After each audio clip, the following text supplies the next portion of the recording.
Hi guys, good morning. I am Nandlal Kumar. My YouTube channel Nandlal Sir Dosud. Today I am going to discuss about the topic of transmission of heat. उष्मा का संचरण आज जो है हम लोग का टॉपिक है जो आज डिस्कस करेंगे वो उष्मा का संचरण है।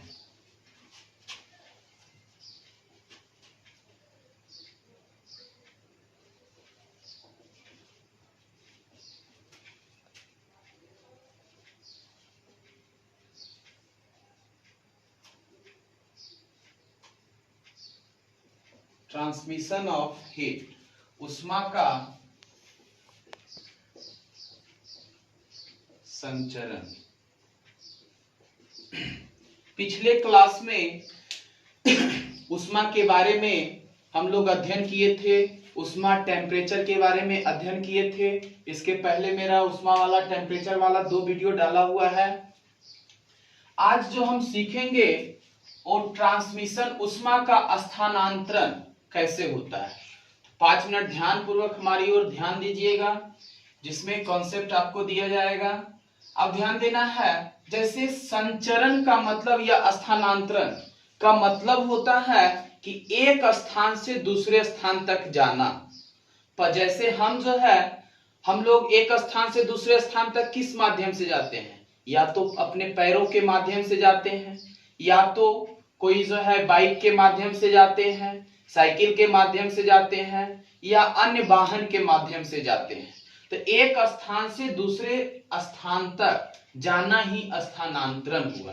बस उसी प्रकार उष्मा भी स्थानांतरित करती है, यानी वही उसी के बारे में आज हम लोग पढ़ेंगे, अध्ययन करेंगे। तो उष्मा का स्थानांतरण जो है, ट्रांसमिशन ऑफ हीट जो होता है, मुख्य रूप से 3 विधि से आपका जो है स्थानांतरित करता है। फर्स्ट है चालन, सेकेंड है संवहन, और थर्ड है विकिरण।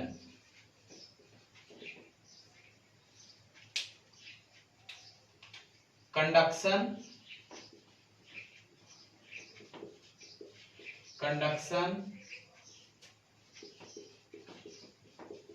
Convection and radiation.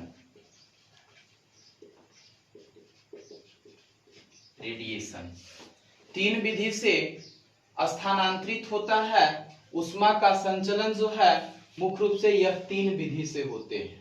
अब बारी बारी से हमको ध्यान देना है कौन से विधि से किस प्रकार उष्मा जो है स्थानांतरित होती है, किस प्रकार होती है। तो ध्यान दीजिएगा, उष्मा के स्थानांतरण में जैसे चालन विधि के बारे में जानते हैं। जैसे आप एक यहाँ पे चूल्हा है और यहाँ पे हीट दे रहे हैं, और इस स्थान पे आप एक लोहे का रड रखते हैं। इस स्थान पे आप एक लोहे का रड रखते हैं, तो देखते होंगे क्या कि धीरे धीरे यह रड जो है इस सिरा पे आपका गर्म हो रहा है, और गर्म होते होते एक ऐसा समय आता है कि अंतिम छोर तक, अंतिम पॉइंट तक गर्म हो जाते हैं। और अगर हम लोग इसको हाथ से पकड़े हुए रहते हैं तो यह जो है उष्मा हमारे हाथों तक भी पहुंचने लगती है, जिससे हम लोग कहते हैं कि क्या है, यह जो है रड जो है कि गर्म हो गया है, तुरंत हाथ हटाते हैं।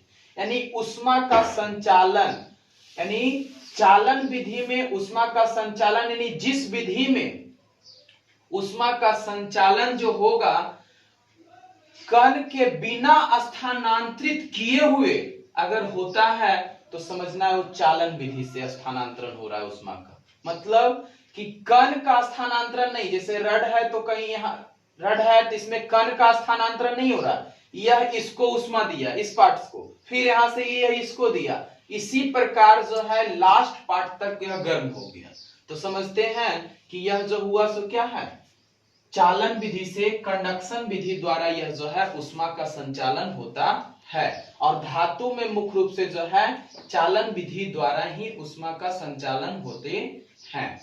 दूसरा है संवहन। इसी प्रकार इसी चूल्हा है, एक चूल्हा में अब जो है आप क्या करते हैं, इसके ऊपर एक जो है बीकर चढ़ाते हैं और इसमें पानी को डाल देते हैं। पानी भरा हुआ है।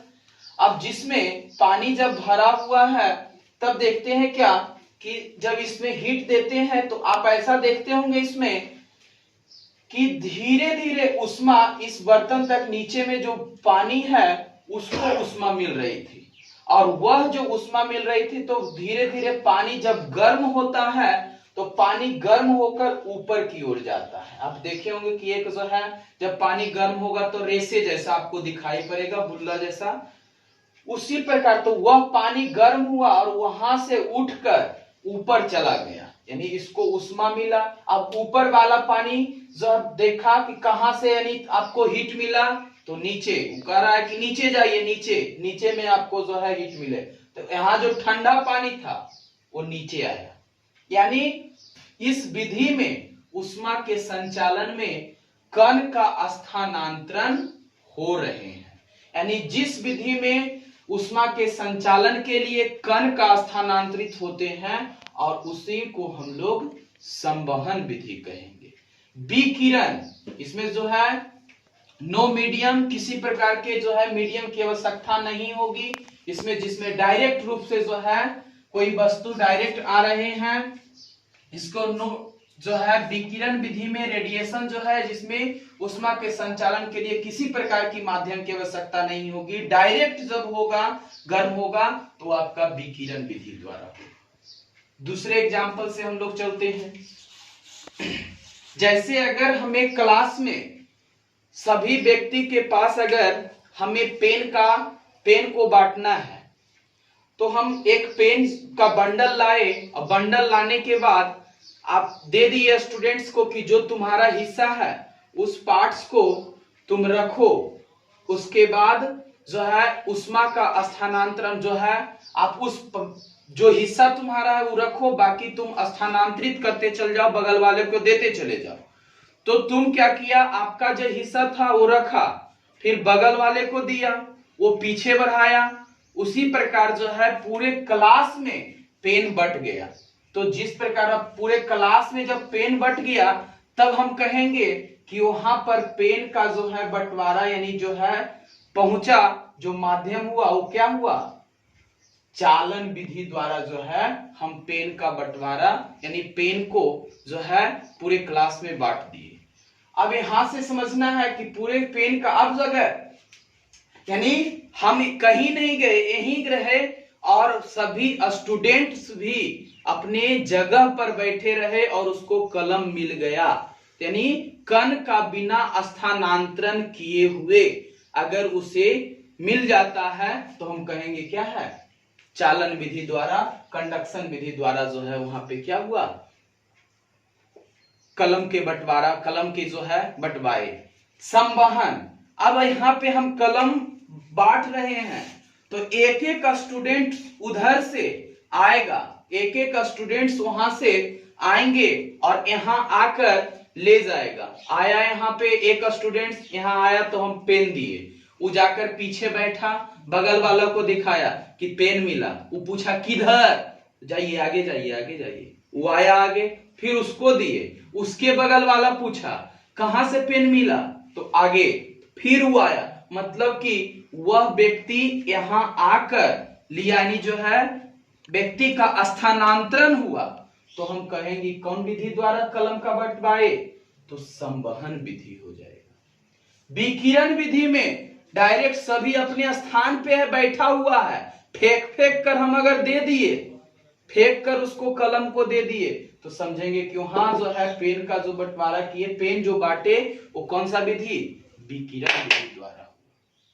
एक और एग्जांपल से लेकर चलते हैं, जो नहीं समझे हैं तो ध्यान पूर्वक समझिएगा, जो कमजोर स्टूडेंट्स हैं। आप लोग खाने पीने में भोज भैवी में बहुत जाते होंगे और वहां पे तो देखे होंगे, अभी लगन पाती का भी समय चल रहा था, अभी बीच में जो है कोरोना महामारी के दौरान अभी रुका हुआ है, जिसमें आप लोग भोज भैवी खाने भी बहुत जाते होंगे। तो उसमें देखते हैं, उसमें आपको समझ में आ जाएगा कि जब एक भोज ऐसा आप देखे होंगे कि सभी व्यक्ति पंगत में बैठकर भोज खा रहे हैं और जो चाहिए वो आप वहीं बैठे रहिए, आपको वहीं पे पहुंचा दिया जाएगा। आलूदम चाहिए, तुरंत मिल गया। देखो इसका मुंह में पानी भी आ गया जी। पेटू है, तो ध्यान देना है कि यानी बैठे हैं और जो चाहिए आपको, जो चाहिए आपको, जो भोजन की सामग्री चाहिए वो वहीं पे आ गया। तो समझिएगा कि वह भोज जो है कौन विधि द्वारा खिलाया गया, तो चालन विधि द्वारा। आपको जो आवश्यकता था आप तर पहुंचा, आप उठकर नहीं गए लाने। तो कहेंगे कि आज जो भोज खाए वो आज जो है चालन विधि से हम लोग जो है भोज का जो है भोज खिलाया गया चालन विधि के द्वारा। एक देखे होंगे कि कहीं जब जाते होंगे तो आपको एक जो है, अब एक ऐसा भी भोज आप लोग देखे होंगे कि जिसमें आपको थाली लेकर, आपको अगर कुछ लेना है तो पहले लाइन में जाइए, जो लेना है तो उस स्थान तक आपको जाना होगा। जिसकी आवश्यकता है वो उस काउंटर पे जाकर हाथ में लेकर, जिसे बफर सिस्टम कह सकते हैं आप लोग, वो बफर सिस्टम नहीं बफेलो सिस्टम अब हो गया। अब जो है थाली लेकर गए तब तो मिल गया तो ठीक है, अब डायरेक्ट होता है कि बफेलो सिस्टम इसको कहिए। थाली लीजिए, मूड़ी भेजले हैं कि एकदम यहाँ तक हमर है, हम यहाँ पे हैं, वो बफेलो सिस्टम है। तो यानी उस विधि में जब जो है भोजन को, जब आपको जो चाहिए आपको उठकर जाना पड़ा, आप लिए और खाए, तो वहां पर जो है वो कौन सा विधि द्वारा, संवहन। अब बगल वाले यहाँ पे खा रहे हैं, आप बगल वाले के प्लेट में देखे लिट्टी भी है, भैया जी कने से ओन्ने कोना कोना, तो फिर प्लेट लेकर आप उधर गए, आप लेकर आए, फिर कोई मिला, भैया ये लिट्टी किधर, कोना जाइए, उधर जाइए, उधर है ये आइटम। तो यानी आपको जो लेना है आप यहां से उठकर उस स्थान तक गए, तो समझिए यानी जो आपको आवश्यकता, आपको स्थानांतरित होना पड़े, तो समझिएगा कौन विधि द्वारा भोजन खाए, संवहन विधि द्वारा हुआ।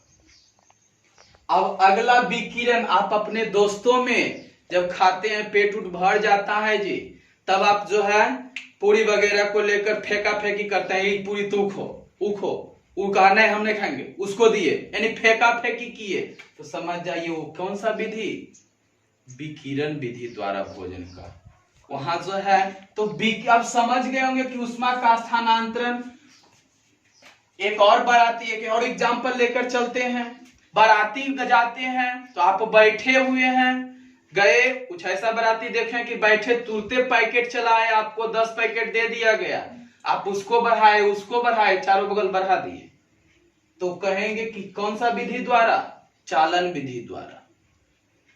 और अगर बैठे हुए हैं, कुछ ऐसे भी बाराती गए जिसमें आप गए और जाने के बाद 1-1.5 घंटा बीत गया, अभी कोई पैकेट वगैरह नहीं आया।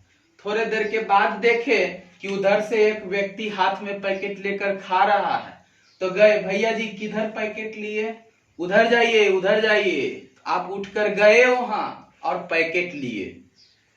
फिर उधर से आए, आपसे पूछा, भैया ये पैकेट, उधर जाइए, उधर जाइए, तो जाकर वहां से लिए, तो समझिए कि वह जो बाराती में जो आपको दिया गया भोजन, वो पैकेट उस संवहन विधि द्वारा, विकिरण फेंक कर अगर दिया जाए पैकेट तो विकिरण विधि हो गया। तो अब आशा है कि आप लोग यह जो है विधि को अच्छी तरह से समझ गए होंगे। तो अब इसमें आपका क्वेश्चन पूछता है, एक चीज और ध्यान दीजिएगा, ठोस में जो होगा आपका मुख्य रूप से, ठोस में जो है ऊष्मा का स्थानांतरण जो होगा वो चालन विधि द्वारा होगा। संवहन में द्रव्य और जो है यानी द्रव्य और गैस में ऊष्मा का स्थानांतरण जो होता है उस संवहन विधि द्वारा होता है। याद रखिएगा, लेवल 1 का क्वेश्चन अगर दिया जाएगा तो पूछा जाएगा आपसे कि गैस में ऊष्मा का संचालन किस विधि द्वारा होता है, तो आप क्या मारिएगा, संवहन विधि द्वारा। आपका जो है और पूछा जाएगा कि किस विधि में कण का स्थानांतरण किए बिना उष्मा का जो है, किस विधि में कण का स्थानांतरण किए बिना उष्मा मिलता है, तो आपका कौन सा विधि जाएगा? चालन विधि। यानी कण का स्थानांतरण नहीं करना है तो कौन सा विधि? चालन विधि। और अगर और अच्छा जो है क्वेश्चन ज्यादा करेगा तो और देगा कि सूर्य के उष्मा पर पृथ्वी तक कौन से विधि द्वारा पहुंचती है, तो कौन सा? विकिरण। इसमें कोई मीडियम की आवश्यकता नहीं होती है। अगर लेवल 2 में जाइएगा तब क्वेश्चन रहेगा आपको, ये सब तो लेवल 1 का क्वेश्चन था। लेवल 2 में जाइएगा तो लेवल 2 का क्वेश्चन सुनिएगा। पूछता है क्वेश्चन कि फ्रिज के किस भाग में ठंडा करने वाला मशीन लगाया जाता है? ऊपरी भाग में, बीच के भाग में, निचला भाग में, या कोई भाग में कहीं पर लगा सकते हैं। ध्यानपूर्वक क्वेश्चन सुनिएगा। फ्रिज के किस भाग में ठंडा करने वाला मशीन लगाया जाता है? फ्रिज के किस भाग में ठंडा करने वाला मशीन लगाया जाता है? ऑप्शन है ऊपरी भाग में, सेकेंड है बीच वाला भाग में, थर्ड है ऑप्शन निचले भाग में, और चौथा ऑप्शन है कहीं पर लगा सकते हैं। जी बोलिए। तो ध्यान दीजिएगा, बहुत सारे कहते हैं कि निचले वाले भाग में लगाएंगे सर, तो निचले वाले भाग में लगाइएगा तो ध्यान दीजिएगा क्या होगा। जब आप पढ़े हैं कि कोई वस्तु जब वहां है, गैस होते हैं या किसी द्रव्य और गैस में उष्मा का संचालन संवहन विधि द्वारा। अब ध्यान दीजिएगा, आप ये भी पढ़े हैं कि जब गर्म हवा होती है, हवा गर्म होकर ऊपर की ओर उठती है और ठंडी हवा नीचे दौड़ पड़ती है। तो जब ठंडा करने वाला मशीन आप अगर निचले भाग में लगाते हैं तो आपका जो गर्म हवा होगा वो फ्रिज के ऊपर चला जाएगा, मतलब आधा फ्रिज ही आपका क्या है? काम करेगा, आधा फ्रिज ही ठंडा हो पाएगा। ऊपर वाला भाग जो गर्म हवा गया ऊपर, तो ये ऊपर वाला भाग आपका जो है काम नहीं करेगा क्योंकि गर्म हवा गया। तो इसलिए फ्रिज में ठंडा करने वाला जो मशीन होता है वो फ्रिज के ऊपरी भाग में लगाते हैं। जब ऊपरी भाग में लगाइएगा तब क्या होगा, जो होता है गर्म हवा जो होगा सो कहां जाएगा? ऊपर की ओर। और ऊपर जैसी गया और ठंडा करने वाला मशीन यहां लगा हुआ है, तो जैसी गर्म हवा ऊपर गया तो ठंडा करने वाला मशीन यहाँ पे लगा हुआ है, तो ठंडा करके जो है हवा को ठंडा करके फिर क्या करेगा? नीचे भेज देगा, जिससे आपका पूरा फ्रिज ठंडा रहेगा। तो क्वेश्चन देता है लेवल 2 में कि अच्छा जब एग्जाम दीजिएगा तब उसमें दिया जाएगा कि फ्रिज में कौन से भाग में ठंडा करने वाला मशीन लगाया जाता है। तो फ्रिज के ऊपरी भाग में लगाएंगे तो हमारा फ्रिज अच्छी तरह से पूरे कार्य करेगा। एक और क्वेश्चन अच्छे लेवल का क्वेश्चन, थर्मस फ्लैक्स में थर्मस फ्लक्स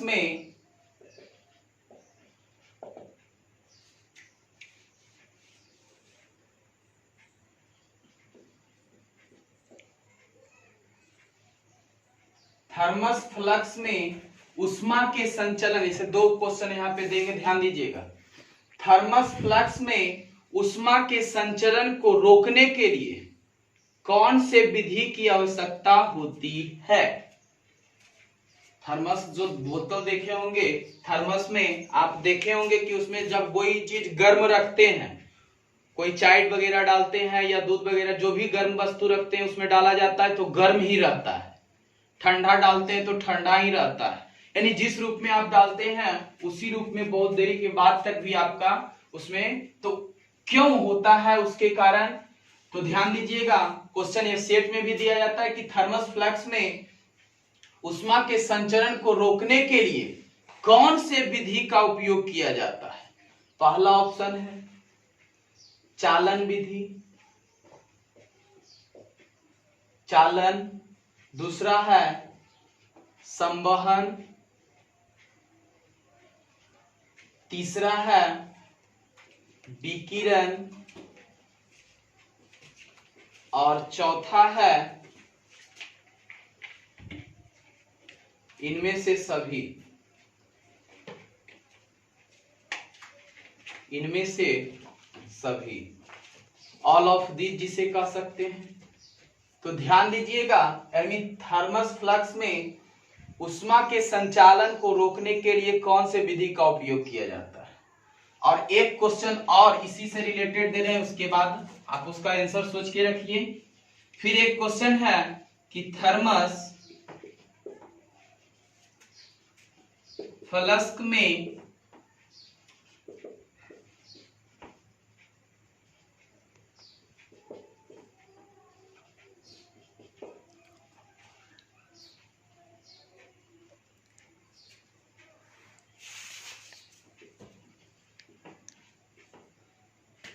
थर्मस फ्लक्स में चिकना भाग जो होता है वो किस प्रकार उष्मा को रोकता है। तो पहले इसको ध्यान दीजिएगा, पहले ये क्वेश्चन देखते हैं। थर्मस फ्लक्स में जो होता है, पहले इसके बारे में जानते हैं। अच्छा, ऑप्शन बोलिए तो कोई।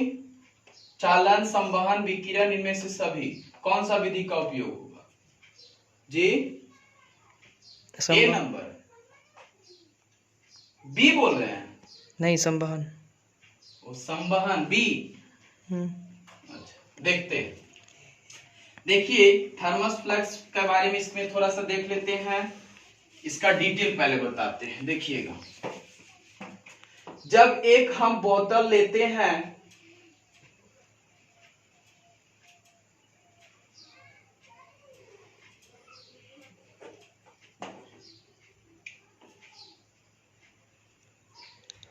तो जब देखिएगा कि इस प्रकार जब हम बोतल लेते हैं तो वह जो बोतल होता है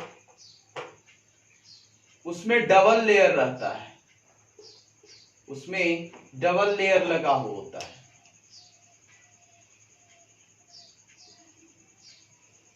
तो ध्यान दीजिएगा, पहला जो भाग होता है, पहला जो भाग होता है वो जो अंदर होता है वो कांच का बना होता है, कांच का बना होता है।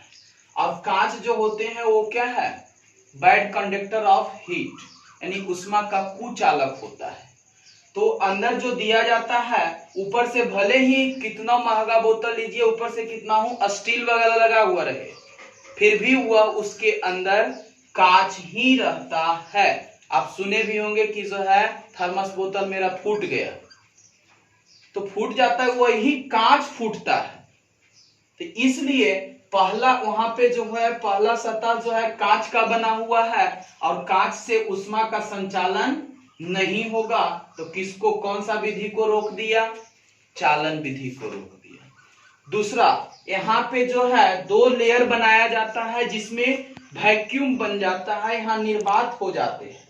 ये वाला सिरा में आपका जो होता है वो निर्वात बन जाते हैं, जिससे संवहन विधि का स्थानांतरण नहीं होता है। क्योंकि जानते हैं कि संवहन विधि में स्थानांतरित होता है, गैसों का स्थानांतरण होगा।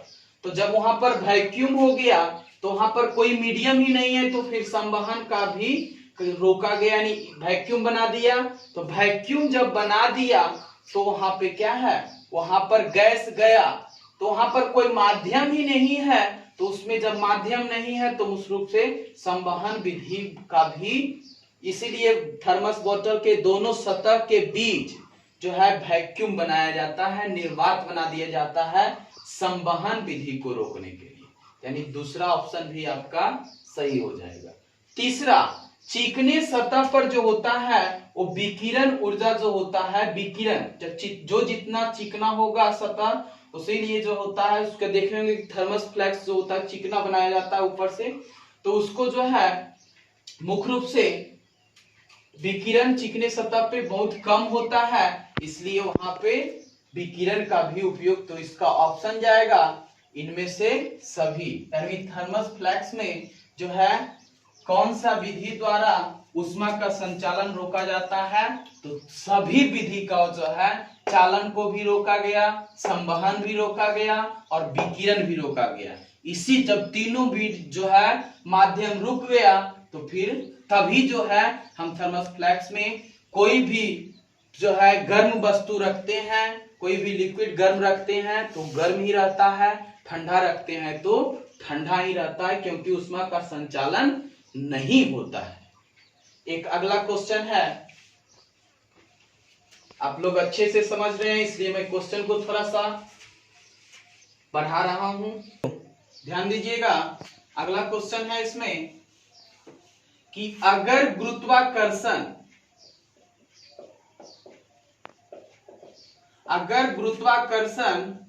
ना हो तो ऊष्मा का संचालन किस विधि द्वारा नहीं होगा। अगर गुरुत्वाकर्षण ना हो तो ऊष्मा का संचालन किस विधि द्वारा नहीं होगा, किस विधि द्वारा नहीं होगा। ऑप्शन है चालन, बी में संवहन, थर्ड है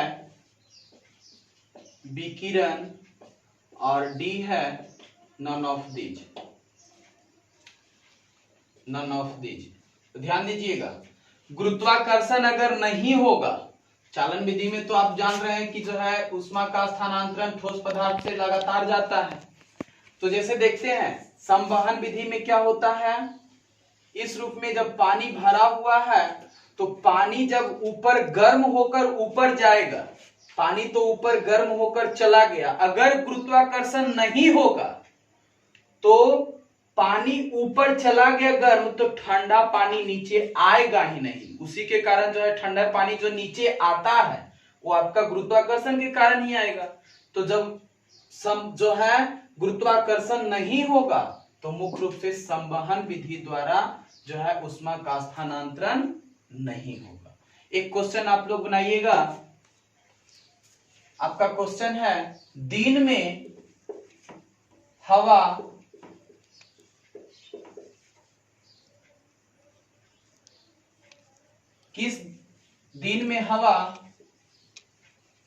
किस दिशा से किस दिशा की ओर जाती है। ऑप्शन है आपका स्थल से समुद्र की ओर, दूसरा ऑप्शन है समुद्र से स्थल की ओर, तीसरा ऑप्शन है दोनों ओर और चौथा ऑप्शन है हवा किसी दिशा में बह सकती है। इसका जवाब आप लोग कमेंट बॉक्स में दीजिएगा। आज के लिए इतना ही, वीडियो देखने के लिए धन्यवाद। अगर वीडियो अच्छा लगे तो अपने दोस्तों को, अपने मित्रों को शेयर करें, सब्सक्राइब बटन को दबाएं और जो है अगले वीडियो की प्रतीक्षा करें। इसके बाद अगला वीडियो भी डाला जाएगा। थैंक यू, धन्यवाद।